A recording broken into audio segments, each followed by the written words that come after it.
Good afternoon. Thank you for joining me this afternoon for the mini workshop. My name is Gretchen Douthit. And by way of introduction, let me say that I have known about the EDGAR CAYCE work since I was a teenager because my mother was actually into CAYCE, the CAYCE readings and read CAYCE books. But it's only been in the last 20 or 25 years that I've actually gotten involved with ARE, gone to a lot of seminars and retreats, started volunteering, and now I'm serving as the Arkansas area team leader. But today our topic is soul groups through time and space. And let me share my screen and we'll get right into the presentation.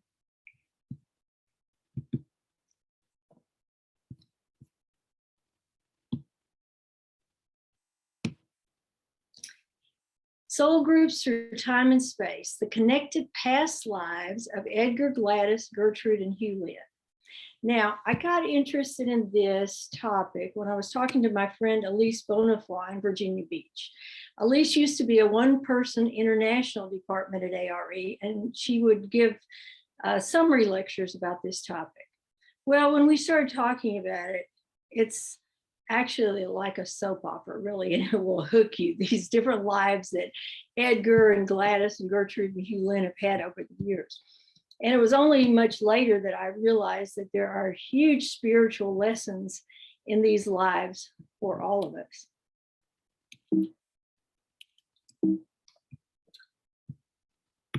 Okay, so what can we actually learn by looking at their past lives? First of all, we incarnate in soul groups with people that we've been with before, but we often change roles.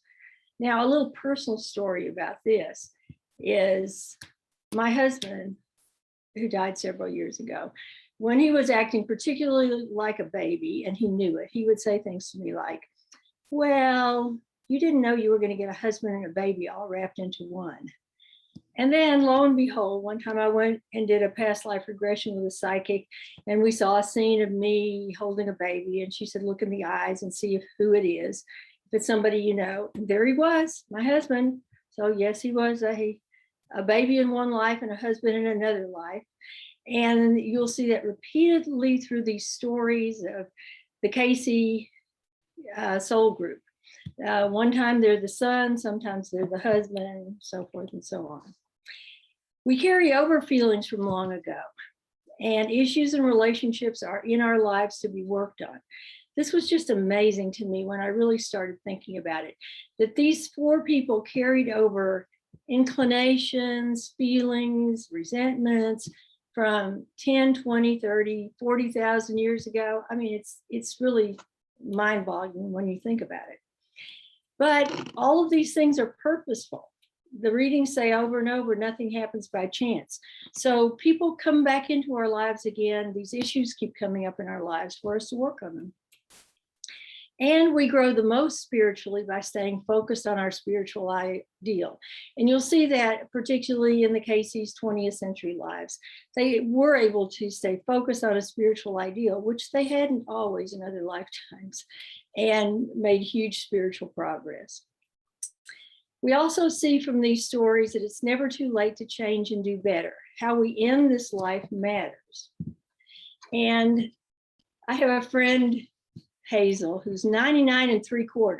She says at this point that the fractions count. She'll be 100 in January. And she's very conscious right now that she doesn't want to set up any new negative karma for herself this late in the game. But, and I laud her for that. You'll see in these stories that sometimes at the end of people's lives, they did better. Sometimes they didn't do as well as they had earlier. So we'll see over and over that Edgar, Gladys, Gertrude, and Hugh had a spiritual purpose for being here. But so do we. We have a spiritual purpose for being here on earth also. So who are the people in our soul group? Here we see pictures of the happy families, the friends that we enjoy doing things with. But these people are also in our soul groups, the people we fight with, the people we want to keep at arm's length. And actually, these are the relationships that give us the most opportunity to practice our spiritual ideals. In fact, the one girl who's holding up her hand to another reminds me very much of the situation in my life with a stepson who kept me at arm's length, exactly like that, for the 25 years that I was married to his father. Anyway, another soul group that we're all in, I believe, is ARE. The reading said, none are being drawn into that purpose of the establishing of this more close relation of God's truth in the earth, which is what we're all about here at ARE, other than those that first established saying in that land now known as Egypt. So many of us that are drawn into the work in this day and age were also together in Egypt. And another reading that was actually for Cayce said, we find that many upon this earth's plane were associated with this entity, Edgar, at that time in Persia. So we may have been a soul group that incarnated in Egypt around this similar work, or in Persia, or both.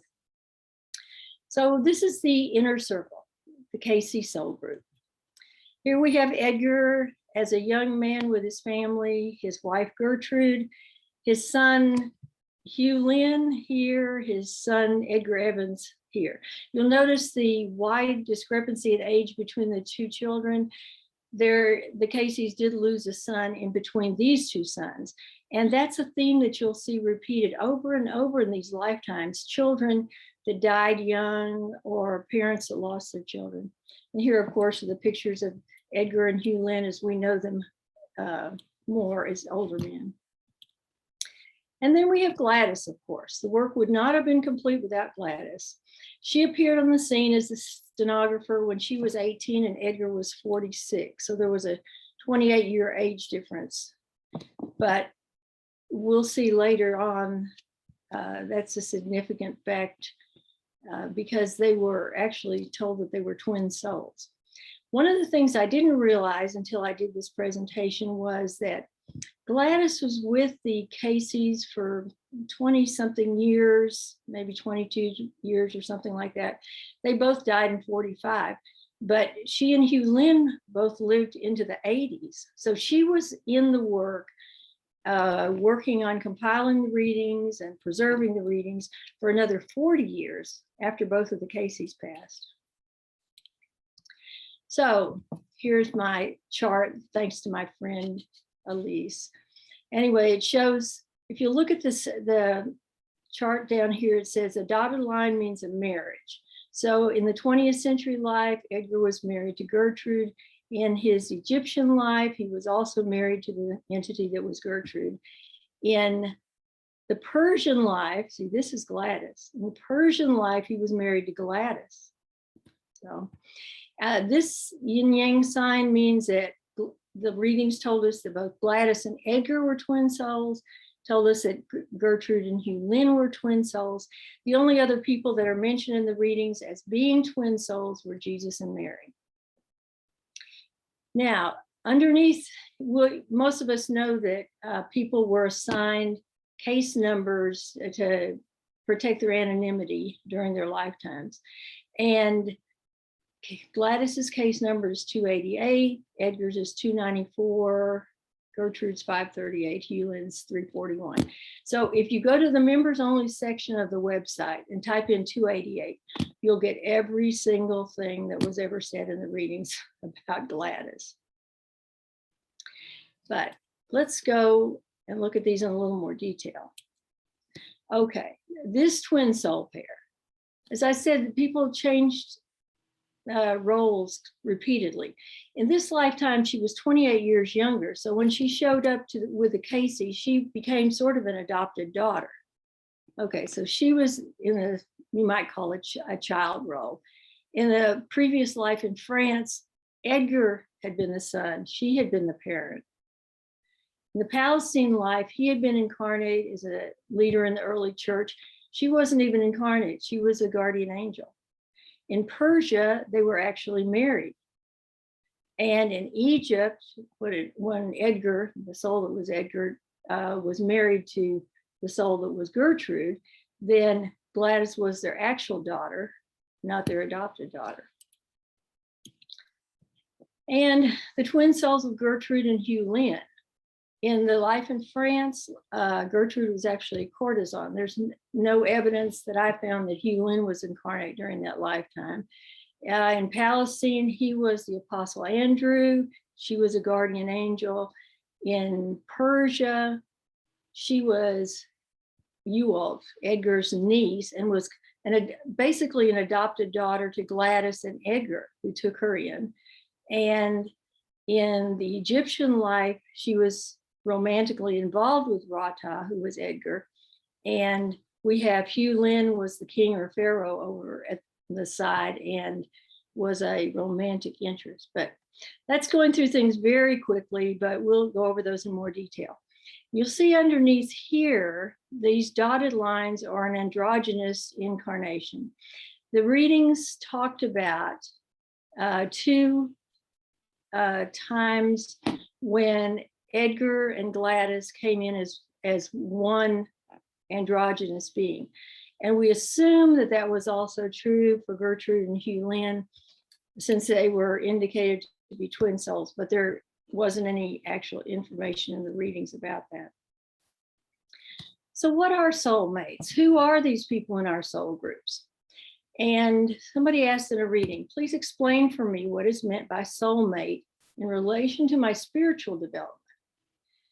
Answer, those of any sect or group where there's the answering of one to another, as would be the tongue to the groove, the tenon to the mortise, or in any such where they are a complement one of another, not that as from physical attraction, but from mental and spiritual health. And see, in this reading there, the source is already talking about being members of a group. Now, I had to look up to see what a tenon and mortise was, but it's very similar to a tongue and groove. Obviously, they're just made to fit together. One man came in for a reading and asked, are my wife and I soulmates? And the answer was, ye have been companions oft before, in distress and in exaltations. So, as I said earlier, our soulmates are those people that we have joyous relationships with, and they're also the ones who distress us. So let's look briefly at the beginnings, the androgynous lives that we know about with Edgar and Gladys. The readings say that they were twin souls. We find these have had many experiences together, and their soul and spirit are well knit. For we find in the beginning that these two, were as one in mind, soul, spirit, body. And in the first earth's plane, as the voice over many waters, was both male and female in one. That's very poetic and quite something, I think. Now, Emilius was one of the earliest incarnations of the master soul who later became Jesus the Christ. He came on a mission to earth to basically try to rescue souls that had gotten caught in materiality. And these are 288 readings. So we know these are readings that were given for Gladys. At one point she knew she had a life in Atlantis, and she wanted to know if she was associated with Emilius. So she asked, how was she associated? And the answer was, one as projected by that entity as to a ruler or guide for many with its associating entity. So from the very beginning, and actually they came in at the very, very beginning in the first physical incarnation in Atlantis in a female body, but her associating entity, Edgar, was there with her. And from the beginning, they were meant to be a guide for many. She was also told these two were involved in the giving of the spiritual development in the land, Atlantis, and the giving of the uplift to the peoples of the day and age. So from the very, very beginning, they came in with a spiritual purpose, to be a guide for many. But the way of the flesh, there was the separation that came into male and female. This is another one of Gladys's readings. We find then the separation of the body. The desire came for the bodily connection of cohesion with one of lower estate. Hence, there was brought the separation. With this desire of self-aggrandizement, and we know what Cayce thought about self-aggrandizement, there was brought separation in the next plane, yet bound together in physical affections, one for the other. So from that time on, they would always be in separate bodies, but would have an immense amount of physical affection, one for the other. I will say, when I came across this, I certainly had heard about the soul's desiring, quote, cohesion with one of lower estates, but it never occurred to me that that had happened to Edgar and Gladys also, but apparently it did. So how were Edgar and Gladys affected by their androgynous lives? Obviously, they had an extreme amount of closeness that they felt with each other. And they shared the spiritual mission in the 20th century that they had started with so many eons earlier. And in fact, Gladys was told that her life in Atlantis was one of the periods of time that influenced her the very most. As we just saw, the ways of the flesh were their downfall, you might say, in that lifetime. And as we'll see later, this is something that Edgar was prone to. And he was told that he had to be careful of it even in his 20th century life. Apparently, he came in from Uranus and was told he would always be a person of extremes, either very good or very bad. Another thing that Gladys had was a feeling of contamination when touching animals' hair, fur, or feathers.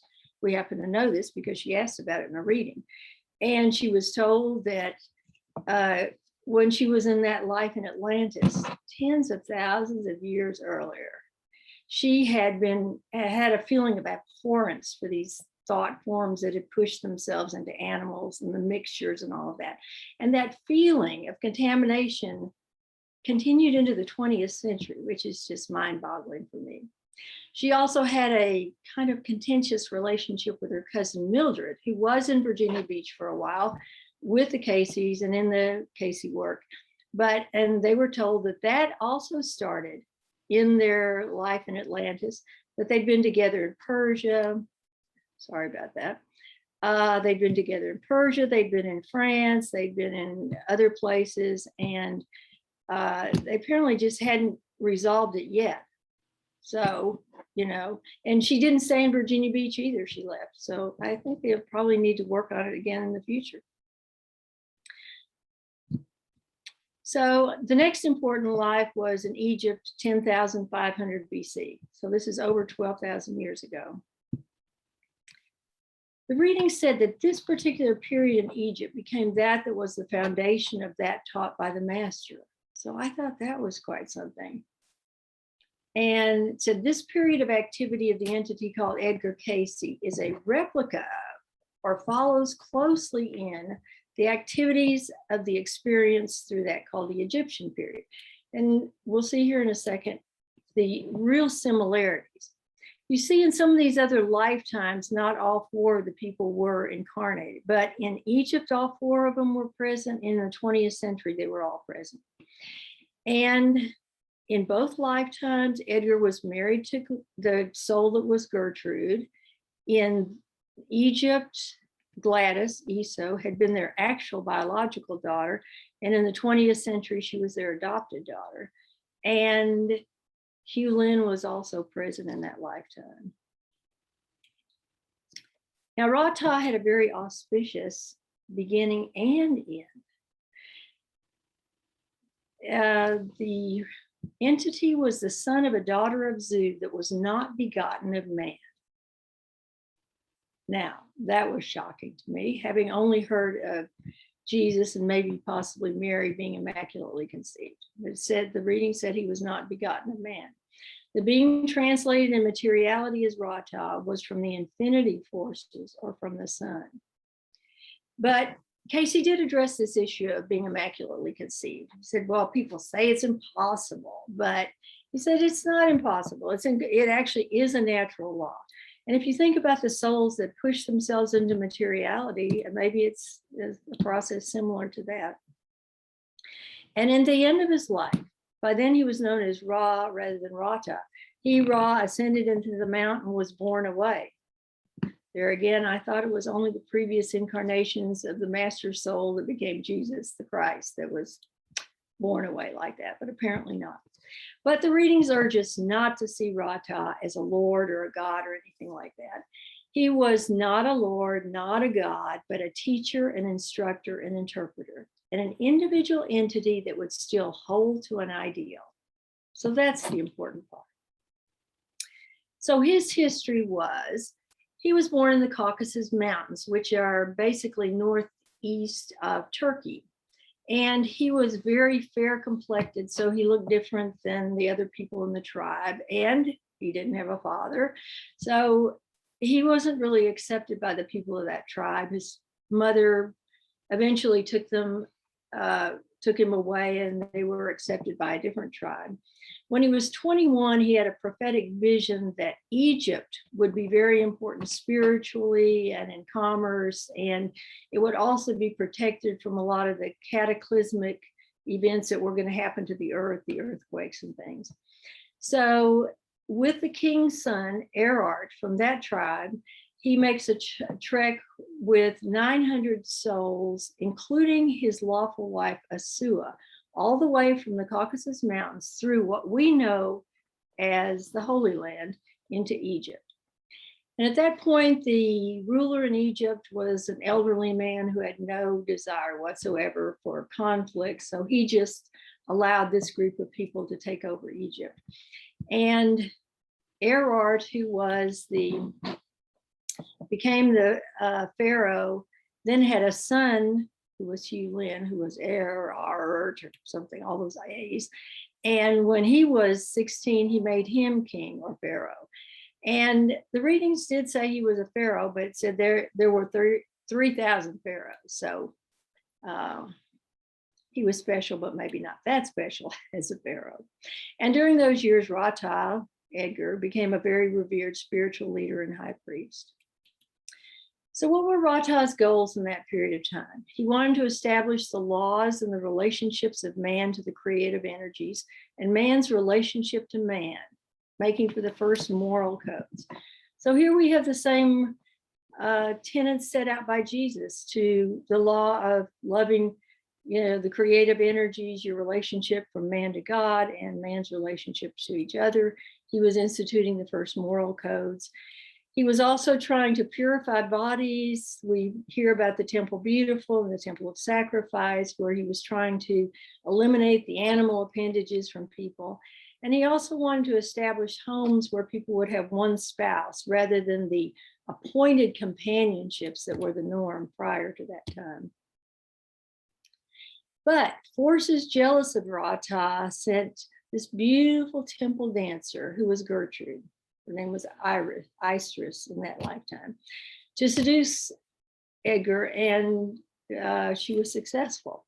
Well, she was, think about it, the pharaoh was Hugh, Lynn, and he was a twin soul with Gertrude. So this temple dancer was basically his favorite, and she had gone off with Edgar instead. So in the end, Istrus and Rata, Gertrude and Edgar, got banished to Nubia for actually, on the surface, for disobeying his own law. He was trying to get people to have one spouse, and then he broke his own moral code. And the Gladys, Esau, was their child in that lifetime.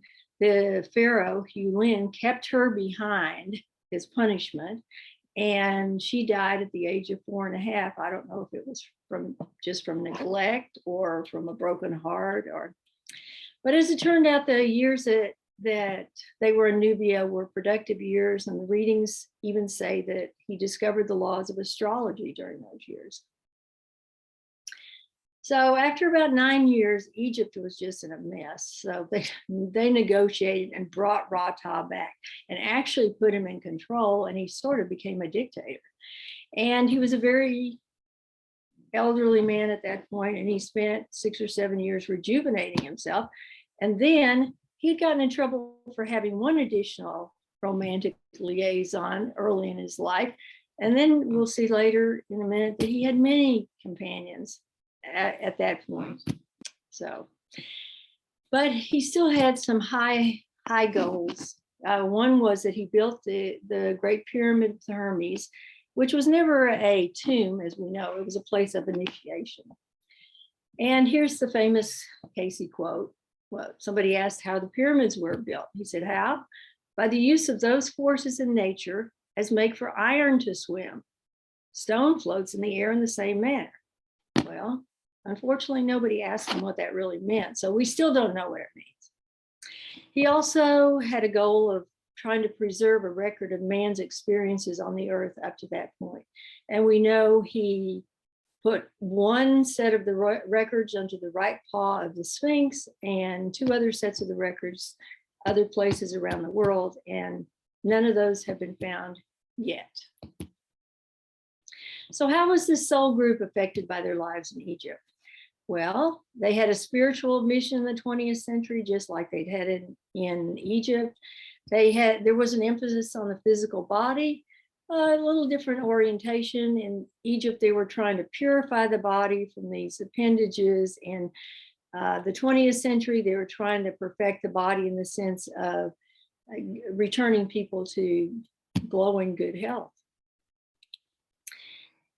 Hugh, Lynn, and Gertrude were told that this was one of the lives that influenced them the most. Remember, they're twin souls. He was the pharaoh. She was the favorite temple dancer. And in the biography, Hugh Lynn's biography about my father's business, his biography says he had a self-assured, regal bearing. But I guess if you'd been the pharaoh for many years, that would be unnatural to you. But he also admits in the book that he struggled with a sexual attraction toward his mother for years and years. And obviously he had it under control, but early in his lifetime, he was quite promiscuous before he settled down and got married. And he said what he was trying to do was trying to eradicate from his being this sexual attraction toward his mother. And you know, in the Egyptian life, he had been a rival of Edgar's in a sense, both for the love of Isis at one point, and then maybe, you know, they brought back Rata and put him in charge of the whole kingdom. So, you know, this jealous antagonism toward Edgar showed up at times. Also, Hugh Lynn apparently just didn't think that Edgar was taking care of the family and taking care of Gertrude well enough many times. And the Egyptian life also affected Gladys and Hugh Lynn.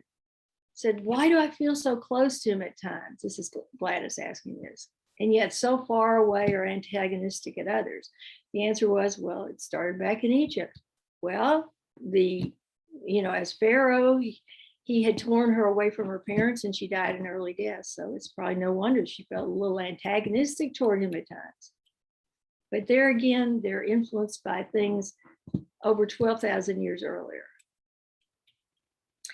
Now, Edgar and Gertrude were told that they were supposed to be mates in the 20th century and that the karma of each must be met and in this plane, Earth's plane, overcome.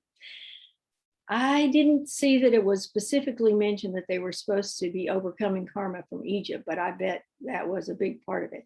In fact, they were both told that if they hadn't ended up together, they would have both died an early death. In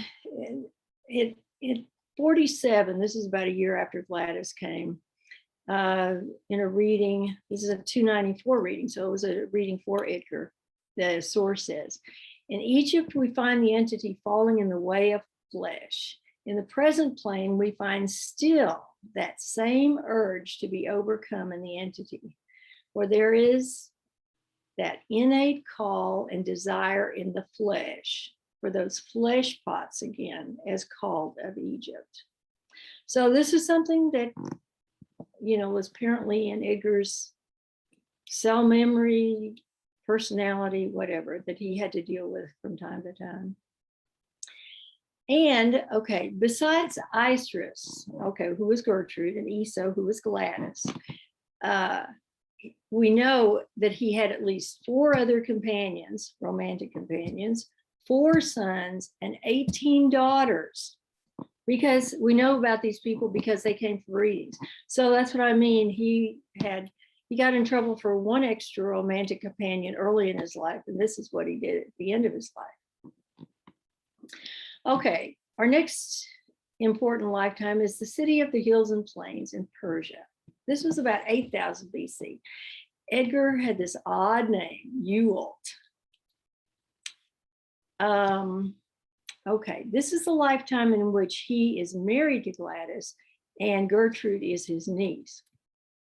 So the story here is that Edgar was from a nomadic tribe, and he had a very warlike brother, but he himself wanted peace, and his brother would take female hostages. He would raid the camps of Croesus, the Persian ruler, but Ewald wanted peace, so he went alone into the camp of Croesus one day, and he comes to this well and he sees this beautiful woman who's Ilya, who's Gladys.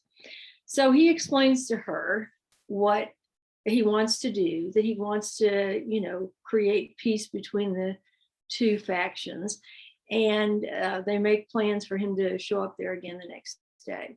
Well, Ilya, Gladys, had been friends with one of these women who'd been taken as a female hostage years earlier. So she was very suspicious of this nomad that shows up at the well. So she told the guards and the soldiers that he was going to be returning the next day. So when he did return, the guards seized him and threw him in a tower, chained him up. And she obviously, almost immediately realizes the mistake she's made. So she gets a female servant. They go up in the tower, they're loosening his chains, and he gets away. Well, then the guards come up and they see what she has done, and they throw her out of the tower. And meanwhile, he's racing away on his horse, and he looks back and he sees what's happened to Ilya, Gladys. And so he races back, picks her up, and they're stoned basically as they flee out of that town, out of that camp. And they both had very severe injuries. And Edgar Ewald has a near-death experience in the course of that, which led to many spiritual and psychic abilities that he carried forward. But see what I mean about this whole thing being a soap opera? We could have separate movies for each one of these lifetimes of theirs. Now, this is where the source got very poetic, apparently after some of their injuries had healed. After bathing and reclining on a bed of skins, they, which is Edgar and Gladys, watched the sun slow sinking over the desert sands. And in this fading hour, they first find the answer of body to body and the soul's awakening as they melt into one. Very poetic. And Zend, who was an incarnation of the Christ soul, was a result of that union, which is really something. It was Zend's son Zoroaster who wrote down the tenets of the religion Zoroastrianism that is still practiced in many parts of the world. And in this lifetime, Gertrude was an orphan. By then, Edgar and Gladys, Ilya and Ewald, had established this city of peace in the hills and plains. They obviously couldn't go back to where they had been before. And Gertrude was his niece who arrives at this, she was orphaned, she arrives at the city emaciated and ill, and she's taken in. And just like Gladys was taken in the 20th century. But here's something that becomes important later. For the body was then called and considered the most beautiful of any that were in that environment. Especially were the hairs and eyes of note to those who came under the spell of the entity. So that was Gertrude, Inksa. So their teachings in that lifetime was very similar to what we know from the 20th century and what we've known from their prior incarnations.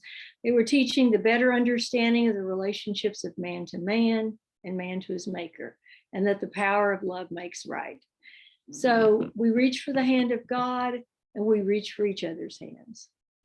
They also taught that the goodness within people could be accessed with prayer and meditation, which we're obviously familiar with.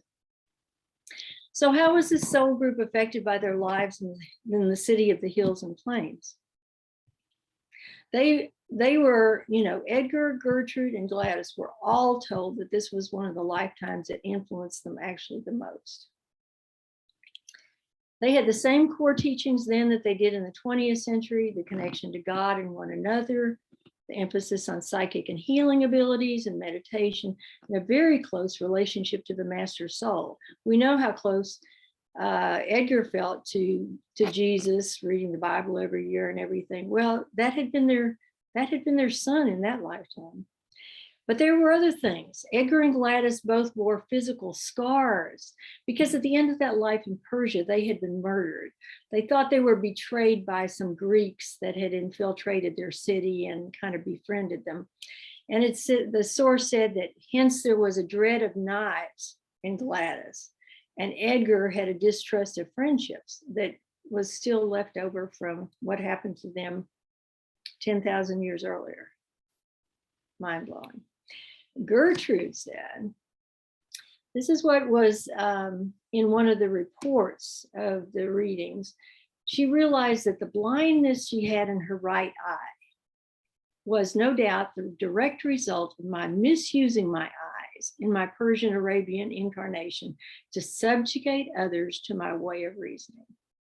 Very interesting. So the next life that was significant, obviously, is Palestine at the time of Christ. And in this life, we'll see the men were both incarnated and both women were not.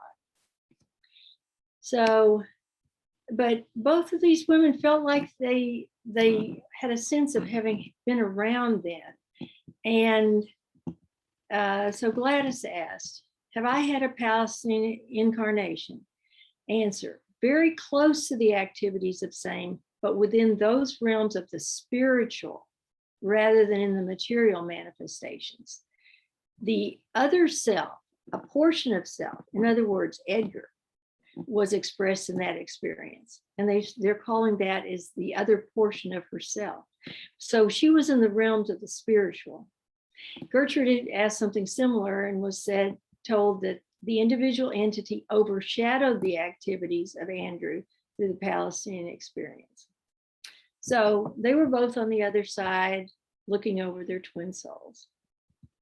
And we don't know how much that's true for any of us in this lifetime too.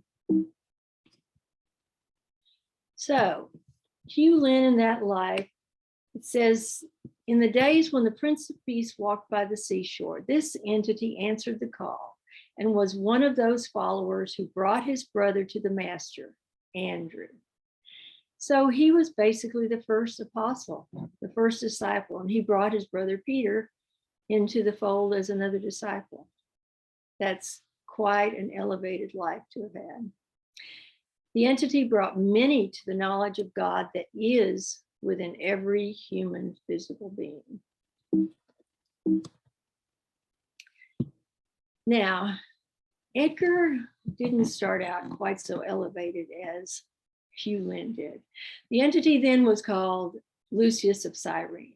And remember, he had been killed by the Greeks in his lifetime in Persia. Well, he started out in this life with Greek and Roman parents. And as a ne'er-do-well, that's how he's described. And just floating from pillar to post. And he came across Jesus and the disciples and sort of became a hanger-on.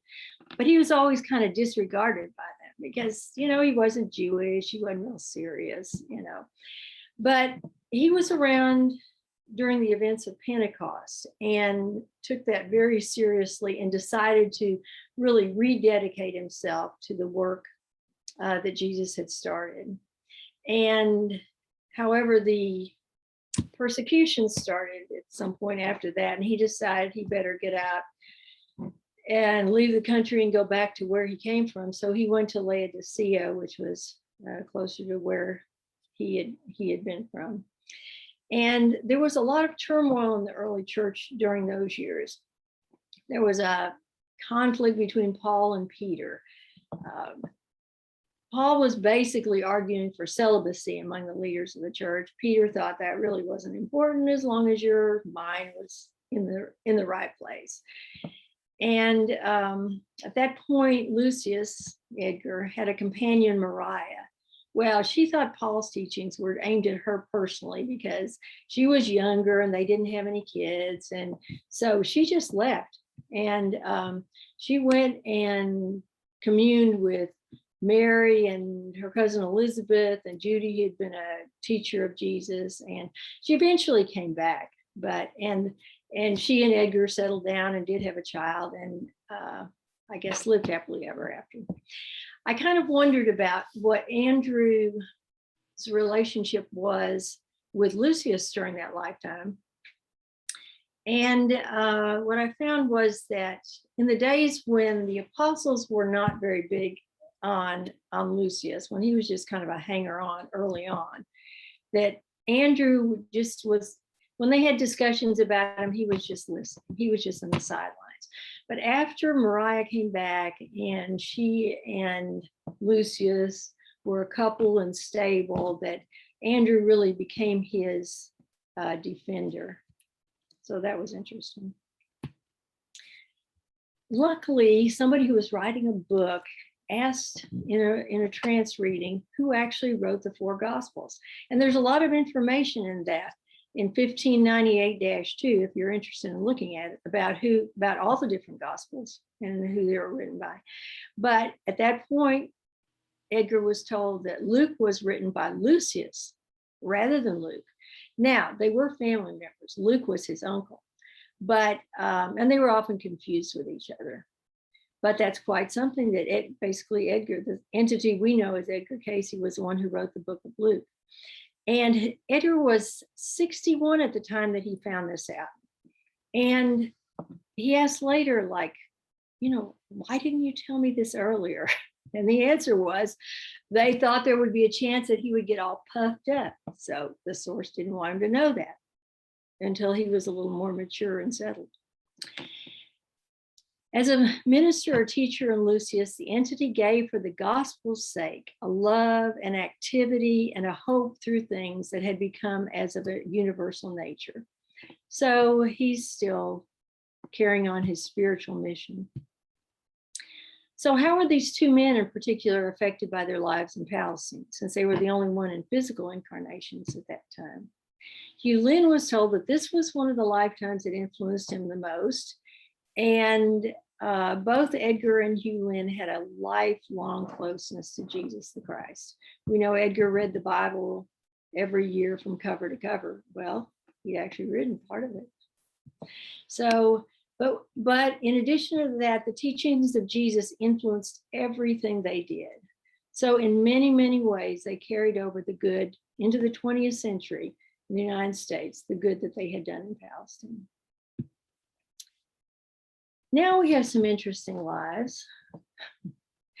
We have two lives where Edgar came in with the same name, which is very confusing to me. Why on earth would he have done that? Didn't he know we were going to study his lives years later? Anyway, okay, he came in as John Bainbridge one time, approximately 1600. He came in again later on as John Bainbridge, approximately 1720. In the middle of this was a lifetime in France where three of this soul group incarnated, and we'll see more about that later. Let's talk about John Bainbridge for a second. This has always perplexed me, these John Bainbridge lives. Now, as far as I know, he was the only one of this, what I call the inner soul group, Cayce soul group, that incarnated during that time. I can imagine the others up in heaven saying, oh, I don't want to have anything at all to do with these lives. And you'll see why in a minute. In both lives as John Bainbridge, he used his psychic abilities for no good. He carried over the psychic abilities, but he gambled and cheated people at cards. He could, even in this lifetime, he could just, tell you what cards people had in their hands. He had, quote, many escapades with the opposite sex. I can imagine him being chased out of town many times by husbands. And the reason we happen to know this is that many of these people, who I'll call his expanded soul group, came in for readings. So, but he did say he did gain in the end of his second life as John Bainbridge, because that was during the French and Indian Wars, and this fort they were in was being attacked, and they were fleeing, and they had to cross the raging Ohio River. And the last person who is his companion at that time, he actually took her to safety across the river, and he lost his life in the process. So he actually gained spiritually right at the end of that lifetime. But there were lingering effects. He didn't remember his readings because he had misused his psychic abilities in that life. So as we know, he really didn't remember what he said when he was in trance. He had to, at the end of the reading, he came out of it and he asked people, did we get anything? So this was a direct result of these lives. And Hugh Lynn says in his biography that his dad always attributed his financial problems to how he was with money and how he cheated people with money in these lives as John Bainbridge. So this is a quote I found interesting. As Bainbridge, the entity was a wastrel, one who considered only self, having to know the extremes in the own experience. Well, when I read that, I wondered, okay, is that like the teenagers who have to go out and make their own mistakes and won't listen to anybody? I mean, we know that Edgar came in from Uranus and was always going to be a person of extremes, but having to know the extremes in his own experience. So anyway, like I said, these lives had always perplexed me because I thought we made a steady progression upward in terms of our lives, but that's apparently not the case. So in between, though, we have this life in France in the court of Louis XIV, which would have been 1680 to 85, approximately. So, okay, back to my imaginary scenario in heaven. I can imagine at the end of the first John Bainbridge life, he goes to heaven and he says, well, I guess I need to do better in this life. I'm going to go in with my twin soul. I'm going to go in with Gladys this time. We're going to do better in this lifetime. Okay. So in this lifetime, Edgar comes in as Gladys's son. And Gertrude's always also in that lifetime, but there's no real evidence that they knew each other. Gladys was the second daughter of Louis XIV.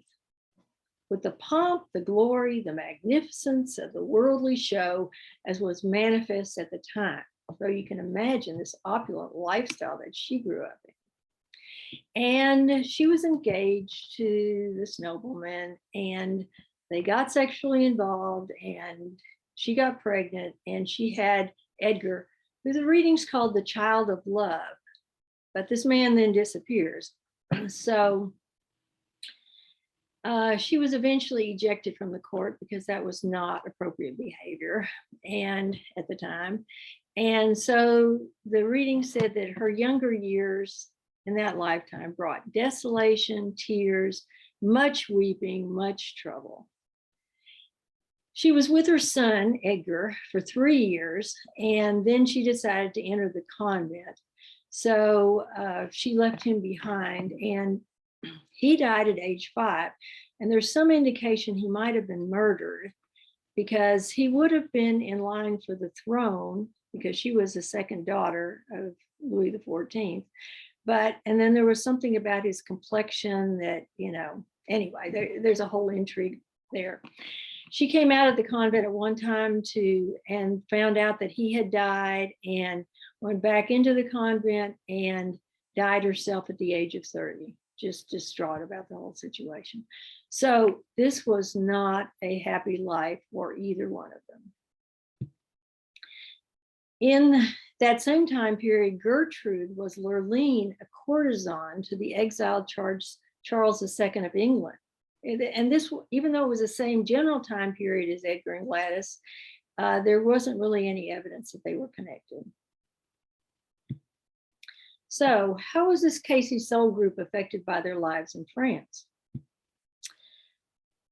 Early in her life, when she was 18 and 20, she was told that she had a distrust of men or of the opposite sex that was a result of this life in France. Well, you know, she'd gotten involved with this man and he had left her pregnant and alone, basically. So no wonder she was distrustful of men at that time. The source also said that at that age, she was quick to anger, to sneer, to hold grudges. And sometimes she had a tendency toward depression. She would ask in the readings what to do to overcome it. But as we'll see later, she obviously overcame all of those in the course of her life in the 20th century, because after Edgar died, she did marry once, and I believe was widowed, and then married again. And she, according to Judith Stevens, who's the manager of outreach services and who was in a study group with Gladys for years, said that she was the most inclusive, quick to embrace everybody kind of person. So that quick to anger and sneer at people and hold grudges had gone by the wayside.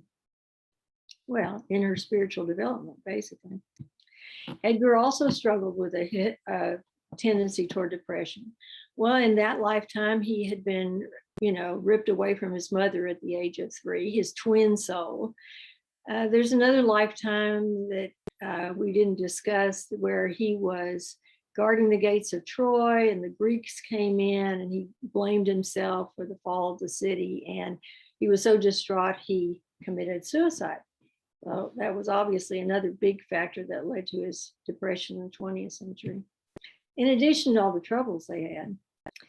Gertrude, on the other hand, had, as a result of her French life, the love of the finer things in the earth's plane, and she was able to give extra attention to strangers. So I never thought of her as, but apparently she was very hospitable, according to this.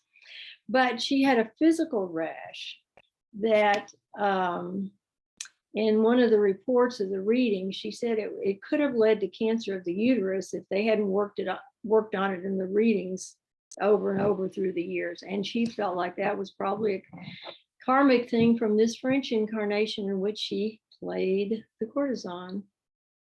So she was paying for it physically. So now we're up to the 20th century lives. We have Edgar, Gladys, Gertrude, and Hugh, Lynn, the lives that we know them best in the United States. The two twin soul pairs, Gertrude and Hugh, Lynn, Edgar and Gladys.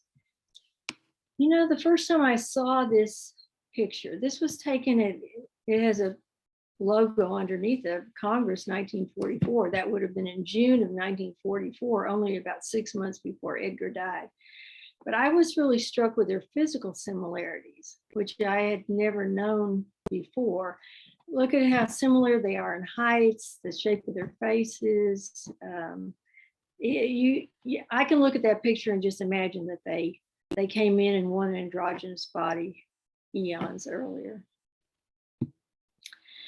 So in this lifetime, Edgar was he was always told that he would be an extremist, one that will always be either very good or very bad, one scaling to the heights and intellectual ability and capacity, or groveling in the dregs of self-condemnation. And we know that he was prone to that at times.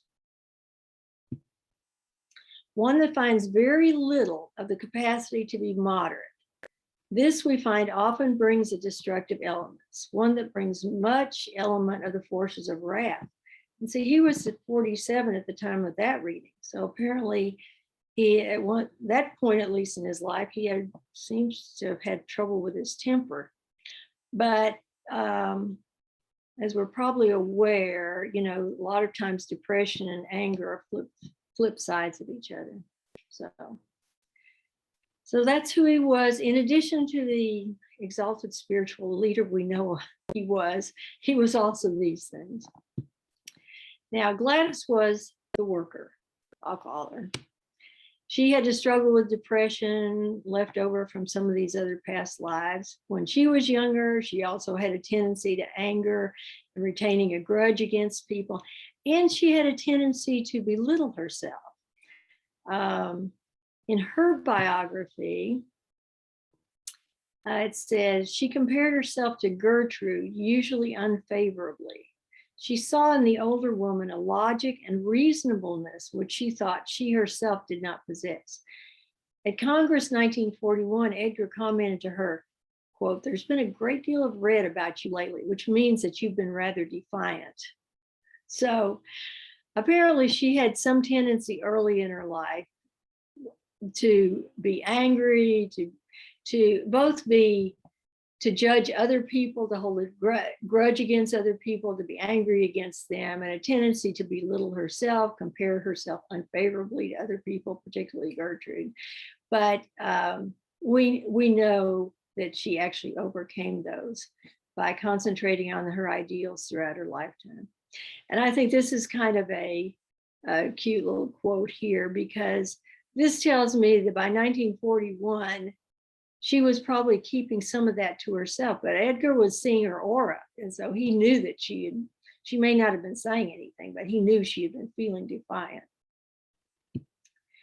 But here's a wonderful trait that Gladys had, and this is 288-1. This is her very first reading.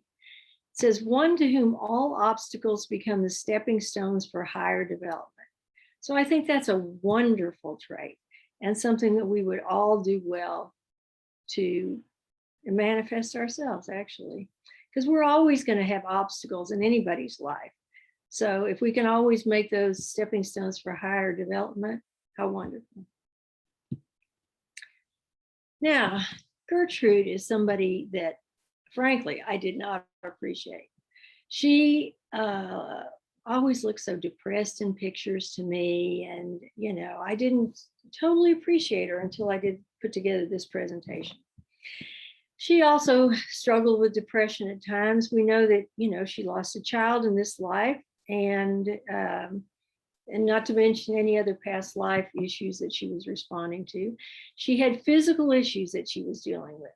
She had the blindness in her right eye that was probably related to her Persian life. She had the rash that kept coming back that was probably related to her life as a courtesan. And we know she had TB, because that was one of the first things that Edgar was able to heal her from with the use of various remedies, including the charred oak keg. But basically, Gertrude was the family stability, as I learned. She was a helpmate to Edgar in the broadest sense of the word. And they were both told, as I said, that they would have died early. And they were only alive and lived as long as they did because they were together.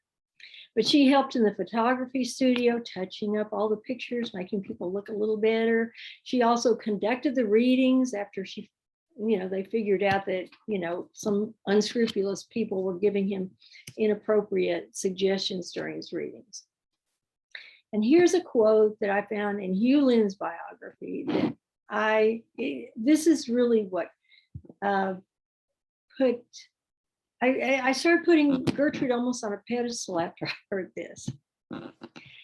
This is what Hugh Lynn says of his mother. "She absolutely worshiped him. And without her, he would never have got through the front door. She was the strength, the willpower behind him.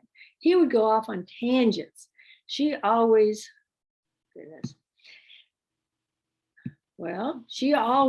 stayed still, whatever he wanted to do. She was practical. She kept track of money. He couldn't.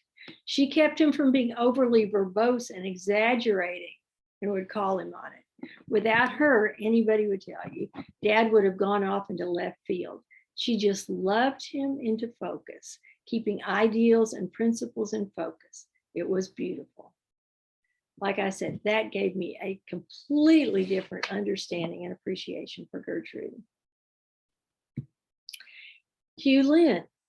basically, he built the ARE. So when he was a younger man, though, he was told the influence of Mars is that of wrath, fire, firearms, explosions, riots. These the body must be wary of. So he had that same tendency toward a temper. And even in his biography that was written right at the end of his life, his biographer said Hugh Lynn was still capable of explosive dissent. So that's something that he had to keep working on. He was also warned that he would attract those of high-minded, of high position.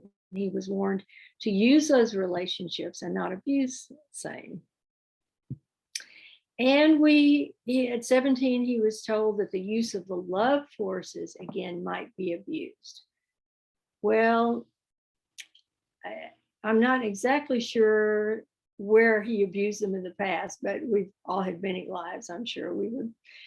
And as I said before, he struggled for many years with his physical attraction to his mother, but obviously kept to the ideal. And so it wasn't a problem, except to him emotionally at times, obviously.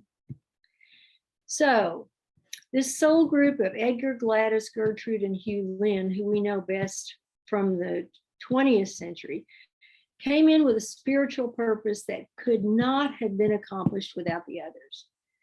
Obviously, Edgar was the one who got the information and did the readings. But Gertrude was the family stability, and he would have been off in left field somewhere without her. But if Gladys hadn't come along and recorded everything and preserved everything after the Cayce's death, we wouldn't have this body of material that we have. If Hugh Lynn hadn't basically built the ARE, we wouldn't have the organization that we have. But as we've seen, they came in with a spiritual purpose, but they also came in with their personal issues, and they had to meet themselves in many, many ways. But they did very well by using their will and holding to spiritual ideals, because we're told nothing is stronger than our will. And we're told repeatedly to hold to their spiritual ideals, which is exactly what they did. And this was an interesting quote in Gladys's biography. When asked whether Hugh Lynn could carry on the work if Mr. Cayce passed, Gladys said, "I think he can with me to help him. One thing Hugh Lynn and I have in common and always will, regardless of how we may disagree over outward or material things, is the ideal of the work must go on." So there she's saying the whole point of it, that they kept to their ideals and made much spiritual progress. And this was, I thought, quite something. This was a reading for Edgar. It said, the source said, "For to many, the power, the help, the aid, which has come in their experience in the present, in the 20th century, has not only equaled, but has surpassed any that was experienced in the period of either Rata in Egypt or Ualt in Persia. And those were exalted lives in many ways. So to say that the 20th century lives were even better than that in terms of the help and the aid they gave to people, I think is marvelous. And I'm sure heaven was rejoicing at much of the work they did in the lifetimes that we're most familiar with. So, as we've seen in this presentation, we do incarnate in soul groups with people we've been with before, but we often change roles. We saw this group, sometimes they were married to one person in the group, sometimes they were married to somebody else, sometimes they were the child, sometimes the other person was the child. So we keep changing roles with each other. And sometimes our closest soulmates are actually helping from the other side and aren't even incarnate with us. And we've seen how we carry over feelings and issues from past lives. We come in with the same souls to resolve karma from long ago. The way we do this and grow spiritually is by staying focused on our spiritual ideal. And as I said, this is one of the things that I found the most amazing when I really stopped to absorb it, that things that we did, things that we felt, things that we were confronted with 10,000 years ago, maybe 50,000 years ago, can still be affecting us. But we can resolve all the karma from those things and grow spiritually if we stay focused on our ideals. And it's never too late to change and do better. How we end this life matters. Think of Lucius. He starts out as a ne'er-do-well and ends up a bishop of the church. So it's never too late to change and do better. And we saw that Edgar, Gladys, Gertrude, and Hugh, Lynn had a spiritual purpose for being here. But so do we. We're here also to master our spiritual growth and grow back to the divinity where we started. But before we go back to our own personal soul groups for a second, I want to talk about this little book.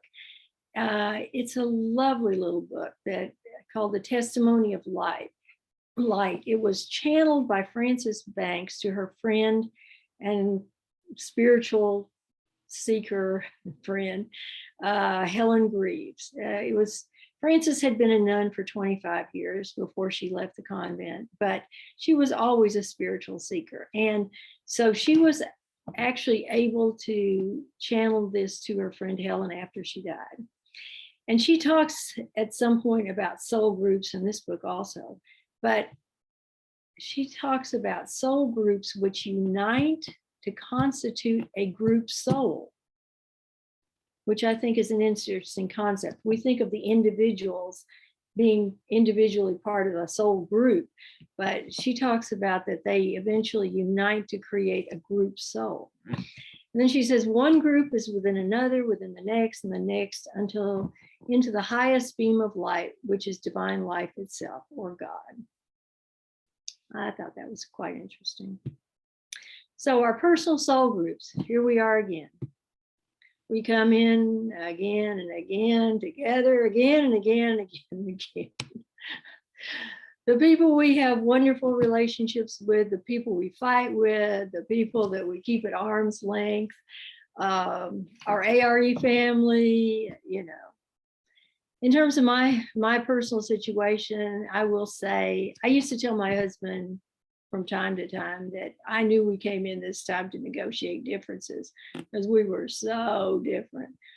So at the end of 25 years of marriage, I will say that we hadn't done a perfect job, but I think we had done a reasonably good job of negotiating those differences.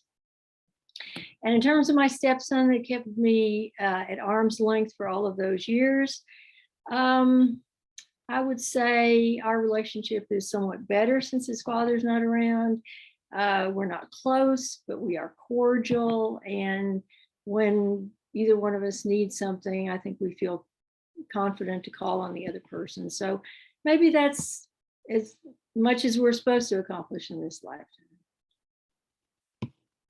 So who's in your soul group? Think about it.